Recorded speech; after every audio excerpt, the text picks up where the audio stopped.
bom, é o quadro Se Liga na Profissão e olha só que bacana, hoje a gente vai falar sobre ator. Então se liga aí, bora! O ator interpreta e representa o personagem numa ação dramática com base em textos, estímulos visuais e sonoros. O profissional usa recursos vocais, corporais e emocionais em sua atuação. Bom, e pra gente entender um pouco mais sobre essa profissão, tô aqui com o Crispim Júnior, ator, tudo bem? Tudo bem e você, André? Seja bem-vindo. O ator ou artista, né?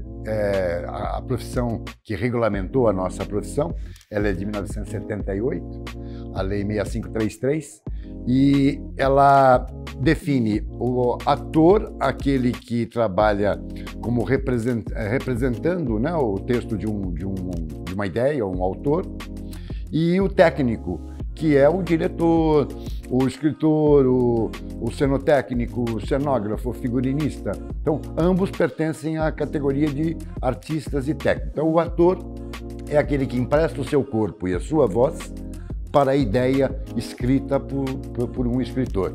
Ou, se fosse o triângulo da comunicação, texto, ator e público. Tendo os três, nós temos a atividade teatral. Boa! Como você se interessou, Crispim? Conta pra gente. Bom, eu fui premiado. Nasceu praticamente um artista, né? Estava me contando. Eu nasci dentro de um circo, meu pai é artista circense, né? Mas eu fui atuar no teatro a primeira vez, já aqui em Campinas, aos 8 anos de idade, no Colégio Liceu Salesiano, e eu me encantei. Quando eu vi aquilo, eu disse, é isso que eu quero fazer na vida. E não parei mais. Pois é, você tem uma super experiência, já inclusive fez novelas, não é? Participou de novelas importantes. Quais os principais desafios aí da carreira de um ator, de um artista, não é? Para chegar onde você chegou, por exemplo? É a persistência, né, André? Boa. É o primeiro desafio. Se você não for resiliente, não for persistente, em princípio nenhuma profissão daria certo sem esses dois adjetivos, né?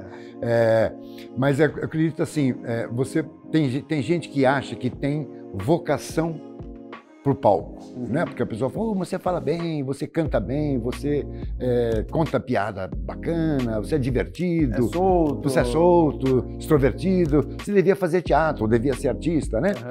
E às vezes essa opinião, ela prejudica até um aspirante a ator, porque o Ziraldo uma vez disse isso pra gente num ensaio, que o importante é a arte que está em você, né? E não você na arte. Então, esse primeiro exemplo que eu dei é a pessoa que está indo para a arte, né? E o outro exemplo é aquele que tem o sentimento de artista, a vontade de expressar uma emoção, ou uma alegria, uma tristeza, um texto, está dentro dele. Pois é, Crispim, é interessante. Eu, particularmente, enquanto você estava falando, eu estava lembrando... Deu uma viajada aí. Dei uma viajada, porque assim, tanto no colégio quanto na faculdade eu tive aula de teatro, porque fiz jornalismo, então tinha aula, lembro até o nome do professor, Paulo Coelho. Paulo Afonso Coelho. Exatamente. Diretor do grupo de teatro Grutas. Boa, boa. E no colégio, Edgar. Edgar Riso. Edgar Riso. Olha só, cara. Já falecido. Saudoso Edgar Riso, colega nosso, fundador do grupo de teatro Tespes aqui de Campinas. Tá vendo? Guardou assim os nomes, não é? Parabéns. Então, quer dizer, qual a importância, não é? Mesmo para as pessoas que não seguem essa área, fazer o teatro? É importante, sim. Você pegou um aspecto... um gancho. Muito importante. Às vezes pergunto assim, precisa estudar o quê para ser artista? Eu vou te perguntar isso já já. Então deixa eu não vou dar spoiler. A Dercy Gonçalves dizia assim, quando eu comecei a fazer teatro... Olha, o improviso é bom também, já saiu aqui, já entrou, né? Não é? Quando eu comecei a fazer teatro, ela contava nos espetáculos dela, que ela é uma excelente comediante, né? Ela dizia, quando eu comecei a fazer teatro, não tinha escola. Eu comecei fazendo, né? Hoje já existem escolas. Aí eu pergunto, se quando eu passei a ser profissional como atriz, como artista, não tinha escola, esses professores que estão aí dando aula aprenderam com quem? Tá vendo?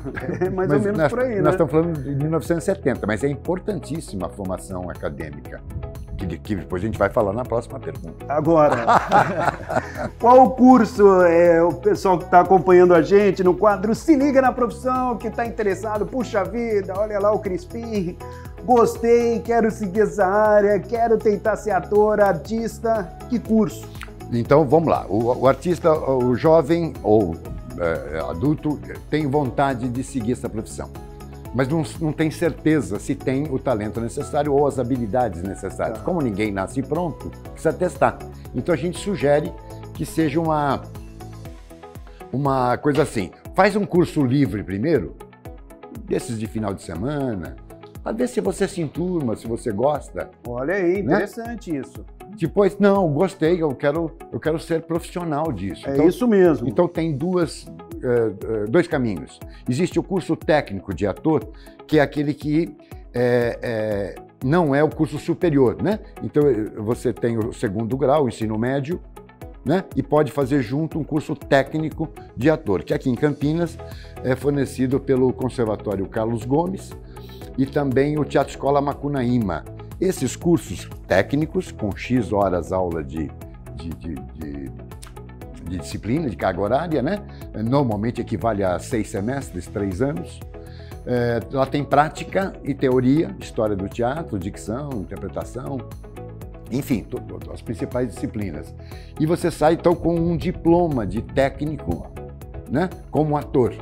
Com esse diploma você consegue tirar o que nós chamamos de DRT, que é o que seria a OAB dos advogados, né? O CRM dos médicos. Sim. No caso do teatro, das artes, nós não temos uma associação de artistas brasileiros. Então, é o sindicato dos artistas, no caso de São Paulo, na cidade de São Paulo, que é também dirigido pela atriz Lígia de Paula, perdão.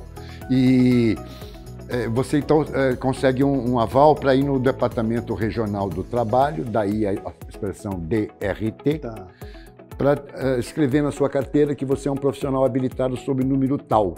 Sem esse documento, você não consegue entrar no mercado de trabalho, por exemplo, na publicidade, nas emissoras de TV. Sim, né? Sim. Pode até trabalhar profissionalmente num grupo de teatro, uma companhia de teatro, né? Que às vezes não é exigido para a companhia, mas para trabalhar profissionalmente para terceiros, no caso de emissoras e publicidade, tem que ter o DRT. O segundo caminho para tirar o DRT é o curso superior de artes cênicas. É o bacharel em artes cênicas, aqui em Campinas. Instituto de Artes da Unicamp. Em São Paulo, a EAD, Escola de Arte Dramática, pertence à Escola de Comunicações e Artes da USP. Mas tem outros, em São Paulo tem o Teatro Escola Célia Helena, que tem tanto o curso técnico como o curso superior, o Teatro Escola Macunaíma. Enfim, aí é a formação acadêmica para você se tornar ou bacharel, no caso do curso superior, ou um técnico, no caso de técnico em artes cênicas, técnico de ator. Que aula, hein, Crispim? Mas com 50 anos de profissão tem que aprender alguma coisa, né? E ainda temos, como dizia lá o Sócrates, né? Tudo que sei é que nada sei, né? Bom, eu percebo que você tem um vozeirão, um ator, faz aquecimento vocal, exercícios de fono, ou não? Como é que é? Tem. Antes de entrar no palco e tal? Muito boa pergunta. A primeira coisa é a hidratação, muita água. E antes de pôr a voz em prática, fazer os exercícios de aquecimento. O que é a voz? A voz é um músculo e você não tem como aquecer lá dentro esse músculo. Então você tem que aquecer o corpo, a área externa, né? Com bastante movimento. E depois aqui para articulação é que nem comer maçã, né? É ótimo para articulação. E até para a voz, o sumo, né? Aquele caldinho da maçã é bom. E aí você começa então os exercícios de vibração, né? E quem está passando na rua fala, cara, é maluco, né? E todo ator eu é faço um pouco também, maluco. Eu faço. Então é exatamente isso. Às vezes as pessoas passam e ficam, puxa, esse aí não sei não, hein? Então se você aquecer o corpo, fiz um trabalho uma vez com o colega Raul Cortez, que ele varria o palco. Varria o palco? Não precisa, Raul. Tem uma pessoa aí, chama lá o fulano. Ele falou, não, eu estou fazendo aquecimento corporal. Então, o ato de varrer o palco era o aquecimento corporal dele antes. Pra mim é novidade. Antes de ir pro camarim, para poder fazer o músculo, voz. E depois saber projetar, né? Você pode usar a garganta, é um tipo de projeção. E o ideal é que seja o nasal, porque aí não prejudica as suas cordas vocais, né? Porque você não está forçando. Quando você dá um grito, você machuca as cordas vocais. Então, para dar um grito, no caso do teatro, a Fernanda Montenegro tem uma tirada fantástica. Ela fala assim: ô fulano, o pessoal da última fila está pedindo para você falar mais baixo. Imagina o volume que está chegando na última fila, né?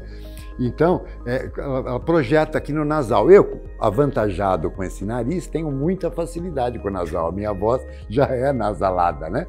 Então, mas exige sim algum exercício. Na televisão, no cinema, que não exige tanta projeção de voz por causa da tecnologia do áudio, né? Aí não precisa tanto. Na televisão é tudo um pouco mais contido, cinema também. No teatro é tudo mais aberto, né? Então, eu quero dizer para você no cinema que a rua que você procura fica ali. No teatro, essa mesma cena, eu tenho que dizer, a rua que você procura fica ali. É tudo mais amplo, né? Porque o ator é o centro da cena. E o teatro feito ao vivo não dá para cortar e fazer de novo. Não dá, é diferente da TV, né? Né? Muita projeção vocal, muito aquecimento vocal, muita hidratação e decorar esse texto, estudar, né? Esse é um outro ponto, tem que ter memória, hein, ator? Tem que ter. Tem um jeito de trabalhar essa memória ou não? Você tem que nascer com o dom, minha memória é excelente e tudo mais. Essa aprendi com Jorge Doria, comediante Jorge Doria. Memória é um músculo. Você tem que treiná-lo. Na época, o Roberto Carlos era o grande batedor de faltas da seleção brasileira, né? Ele dizia, a pessoa vai ler, nossa, aquele cara bate falta, mas ele bate umas 500 todos os dias. Ele pratica aquilo para chegar àquele nível de quase perfeição. Repetição. Não é? É o exercício de repetição. O que é decorar? É você repetir muitas vezes um texto. Né? Então, é um músculo. Sim, olha papo... aqui, um bom candidato aqui para trabalhar com a gente aqui. O papo tá excelente, não é? Puxa, passou rápido pra caramba. Como tá o mercado pra gente finalizar? Ele já foi... Como que é o mercado, não é? Ele sempre foi um trabalho, é um mercado difícil, como eu já disse. Sim, né? sim, a sobrevivência nessa profissão é dificílima. Com o advento da pandemia, que alterou as relações do planeta, evidentemente, a nossa atividade foi, eu não digo a mais prejudicada, mas foi uma das primeiras que foi obrigadas a parar, não podia fazer o ato presencial do espetáculo, né? E está começando a voltar, ainda com um pouquinho de timidez por parte do público ou por falta de... Grana. Grana, né? Mas está voltando. Não é um trabalho... bem remunerado. Essa profissão não remunera bem, salvo se você for um Antônio Fagundes, um Tony Ramos, né? Que também ralaram bastante para chegar onde estão, né? Mas é uma profissão que, como qualquer outra, se você se mostrar, se você se oferecer, se você correr atrás, há chance sim de você, tendo talento, ter perfil para aquele trabalho, você conseguir ser contratado, ou por tarefa, ou por obra, ou até mesmo por uma emissora, ou uma produtora de cinema, né? E, embora não seja um trabalho corrido, porque a produtora de cinema também trabalha por tarefa, né? Durante X semanas faz o filme, né? É delicioso trabalhar com cinema. Eu só tive o prazer de fazer um filme, que foi uma participação, eu fazia um juiz naquele filme Salve Geral. Mas o clima, a atmosfera do cinema, ela é apaixonante. É bacana. Consegui passar o que você Cara, queria, que aula. E daria... para eles também? Opa, daria para ficar conversando com você aqui umas 2 horas Seria sobre um prazer, isso, viu, Crispim? Sempre um prazer. Se um dia tiver essas 2 horas... Quem sabe, vamos marcar. Televisão, porque... 2 horas é uma programação Nossa, de um dia. rendeu demais. Muito bacana. Obrigado, André. Valeu, Venha mais vezes. Obrigado, Marco, pela presença. TV Câmara, obrigado pela oportunidade. Valeu, pessoal. Se liga na profissão. Tchau.